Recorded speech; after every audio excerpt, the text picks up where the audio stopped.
तर नमस्कार सर्वांना. कसे आहेत सर्व? मजेत ना? मजेतच असणार.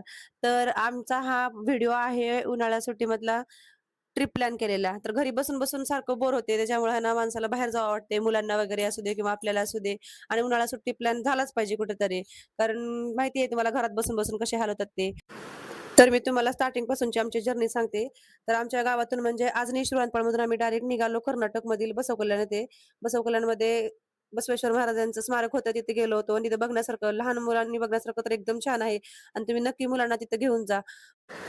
तरी मी तुम्हाला आहे ना माझ्या व्हिडिओच्या माध्यमातून तुम्हाला इथला आजूबाजूचा सर्व परिसर दाखवते. म्हणजे एकदम असं हिरवंगार सगळं दिसत होतं आणि एकदम तिथून असं निघू वाटत नव्हतं. छान वाटत होतं सगळं असं. तिथं कारंजे वगैरे होते खालच्या साईडला, पण ते संध्याकाळी लागतील असं वाटतंय मला कारण आम्ही सकाळी गेलेले त्याच्यामुळं काही दिसलं नाही. जवळपास 9:00-9:30च्या दरम्यान आम्ही तिथे गेलो होतो आणि ही आमची चिल्लर पार्टी आणि माझे नवरोबा आणि भाऊ त्यांचा पण व्हिडिओ घेतलाय मी याच्यामध्ये आणि एवढं छान वाटत होतं ना, मग तिथे फोटो वगैरे घेतले. आणि तुम्ही बघू शकता आम्ही सगळेच खूप खुश होतो कारण खूप दिवसानंतर आम्ही बाहेर गेलेलो फिरायला आणि तिथे आम्ही खाली भुयारी मार्गातून खाली आलो तिथं आणि तिथे आल्यानंतर हे इथं पूजास्थान होतं बसवेश्वर महाराजांचं. मग तिथं पण आम्ही दर्शन वगैरे घेतलं आणि एकदम मनाला शांती वाटत होती कारण किती दिवसानंतर आपण आपल्या ह्याच्यात आल्यानंतर भारी वाटते एकदम फॅमिली सोबत ट्रिपला गेल्यानंतर वगैरे.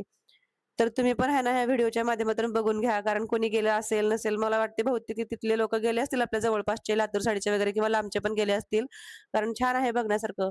आणि तिथेच बाजूला भुयारी मार्गातून आहे ना खाली तिथं असं मूर्ती स्थापन केलेल्या होत्या भरपूर मूर्त्या आणि ते कन्नडमध्ये वगैरे काय लिहिलेले होते.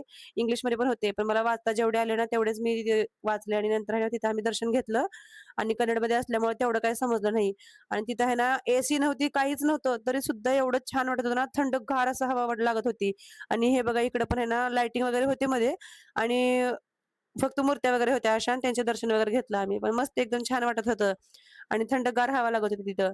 आम्ही तिथे दर्शन घेतलं आणि बाहेर आलो. बाहेरून पण हे काय लांबून मी आणि माझे नवरोबा फोटो आमचं सरतच नव्हतं फोटो घ्यायचं वगैरे आणि लांबून पण हा नजारा एवढा छान दिसत होता ना, खरंच एकदम छान. मग तिथून आम्ही निघालो होतो. पुढचं तुम्हाला डेस्टिनेशन मी सांगते. तर आम्हाला सुट्टीचं प्लॅनिंग कशामुळे अचानकच ठरलं, की बाबा ह्यांनी बोलले, "खरंच खूप दिवस झाले आणि खूप दिवसापासून जायचं, जायचं, जायचं." आणि काही-काही ठिकाणं आहे ना, आमचे फिक्स नव्हते, तरी पण आम्ही ते त्याच्यामध्ये घेतले. तर जसं की बसव कल्याण स्टार्टिंगला आमचं तिथून छान दर्शन चालू झालं आमचं आणि मग नंतर आम्ही हैदराबाद मार्गे आहे ना, श्रीशैल्यमला निघालो. मग आम्हाला ट्रॅफिक वगैरे काही लागली नाही, कारण आम्ही बाहेरून हायवेने निघालेलो, त्याच्यामुळे काही वाटलं नाही आम्हाला, रिंग रोडनी. तर अशा प्रकारे आम्ही प्रवासाचा आनंद वगैरे घेत, डोंगर वगैरे आजूबाजूचे बघत, हायवेवरचे रस्ते बघत एवढं भारी वाटत होतं ना, छान वाटत होतं आणि आम्हाला आहे ना संध्याकाळ झाली होती म्हणजे असं एकदम घाटातून वगैरे जाणं, करणं, प्रवास एकदम छान वाटत होतं तिथून जायला. तुम्ही बघू शकता इथून किती मस्त आहेत, घाट वगैरे आहेत, झाडं आहेत आणि संध्याकाळ झाली होती आम्हाला श्रीशैल्यमला जायला. हे बघा तिथं आहे ना, हे वानेरं वाकडं होते, एवढं मस्ती करत होते ना ते आणि मी गाडीचा काच खाली करून आहे ना त्याला आवाज देत होते. तर ह्यांनी मला ओरडले, की "बाबा काच लाव संध्या, ते येईल आतमध्ये." मग आम्ही तिथे तरी काच लावला, थोडी मजा-मस्ती केली. तर हा व्हिडिओ आहे ना, फॉरेस्ट गेटवरचा होता. तिथे गाड्या वगैरे चेक होतात आणि मग काय पावती वगैरे घ्यावी लागते तिथं, ते घेतलं आम्ही आणि मग निघालो पुढे. तर संध्याकाळचा प्रवास होता हा आणि एवढं छान वाटत होतं ना आणि तिकडले आहे ना, मला रस्ते जाम आवडले. कारण एकदम छान, कुठेच खड्डा नाही, काय नाही, एकदम भारी वाटत होतं आणि आजूबाजूच्या परिसरात तिथं प्राणी वगैरे असतात. त्याच्यामुळे त्याने गाडी कुठे थांबवायची नाही, करायची नाही, प्रत्येक ठिकाणी लिहिलेलं होतं. त्याच्यामुळे आम्ही काळजीपूर्वक जात होतो.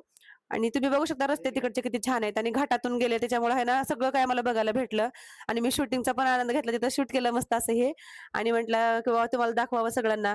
कारण कोणी गेलं असेल नसेल तर आपल्या व्हिडिओच्या मार्गाने तर बघतील त्याने असं.